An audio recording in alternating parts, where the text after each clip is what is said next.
আসসালামু আলাইকুম। আমি মরিচগুলো ভেজে নিয়েছি, তারপর সেদলটা পুড়ে নিলাম। পুড়ে নেওয়ার পর জিরাগুলো পেস্ট করে নিলাম। পেস্ট করার পরে পোড়া সেদলটা গরম পানিতে ধুয়ে নিলাম। ধুয়ে নেওয়ার পরে মরিচ, আদা, রসুন সব পেস্ট করে নিলাম। নেওয়ার পরে সেদলটা ওখানে পিষে নিলাম। আদা রসুন অবশ্যই দিতে হবে, আদা রসুন ছাড়া সেদল রান্না করা যায় না।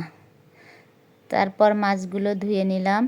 আমি বেগুন ছাড়া শুধু আলু দিয়ে সেদল রান্না করেছি।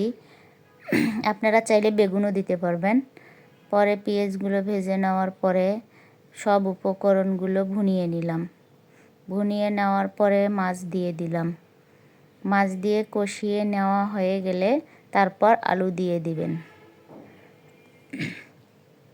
আলু দিয়ে কষানো হয়ে গেলে ঝোল দিয়ে সুন্দর করে নাড়াচাড়া করে রান্না করে নেবেন শীতল, রংপুরের ঐতিহ্যবাহী শীতল রান্না। একটু ঝাল ঝাল করে রান্না করবেন।